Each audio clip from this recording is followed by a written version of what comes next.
Bismillahirrahmanirrahim. Assalamualaikum warahmatullahi wabarakatuh. Saya Ridho Pangestu yang akan mengerjakan tugas UAS fikih muamalah kontemporer yang berjudul dengan baik. Yang pertama, pengertian dan syarat akad kredit. Akad adalah persetujuan pembiayaan kredit atas objek properti dengan konsekuensi kewajiban membayar sumbang uang. Beberapa mungkin pembeli harus membayar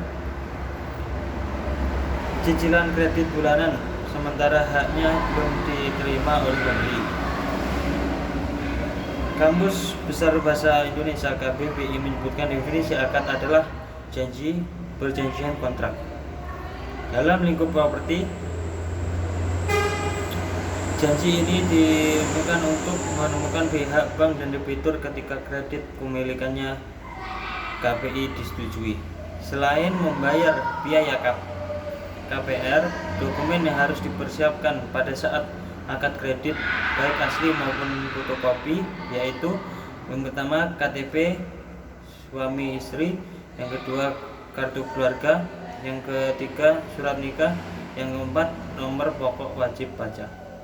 Ciri-ciri dan jenis kredit: yang pertama ada kredit jangka panjang, yang kedua kredit jangka pendek, yang ketiga kredit investasi, yang keempat kredit modal kerja, yang kelima kredit jangka menengah. Adapun di sini pendapat para ulama atau MUI tentang kredit, yaitu permasalahan mengenai haram dan halal pada proses jual beli melalui kredit. Ketua MUI Kabupaten Bandung Kiai Haji Anwar Syafruddin Kamil menegaskan bahwa kredit diperkenankan dan jelas tidak haram. Kredit diperkenalkan dan bukanlah riba bila melakukan persyaratan tertentu.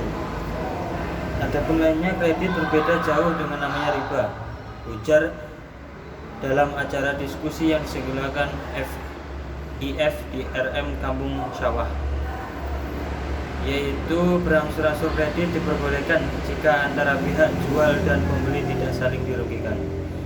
Misalnya, kedua syarat dengan harga cicilan tambah Anwar, maka harga itu tidak boleh lagi diubah-ubah di tengah proses pencicilan, atau boleh dinaikkan atau diturunkan lantaran kreditnya lebih cepat atau lebih lambat. Terus ada pengertian syarat lelang.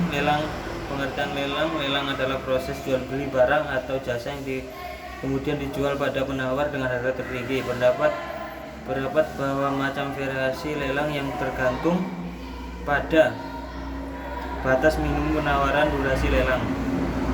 Adapun syarat ketentuan yang pertama terdaftar di depan umum, yang kedua dapat dibuat sesuai dengan hukum yang berlaku, yang ketiga dilakukan di hadapan para penjabat, yang keempat selesai dengan harga, yang kelima selesai dengan usaha mengumpulkan minat atau calon pembeli, yang keenam ditutup dengan laporan resmi.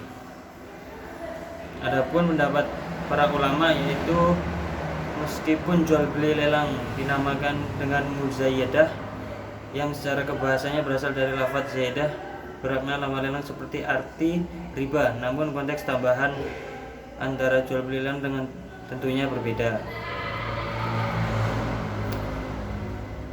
Yang tujuan mendasar dari syarat setiap lelang yaitu menggunakan penilaian para penawar dengan demikian mengusulkan harga yang baik bagi penjual. Sekian tugas UAS saya Ridho Pangestu mengucapkan pamit. Wassalamualaikum warahmatullahi wabarakatuh.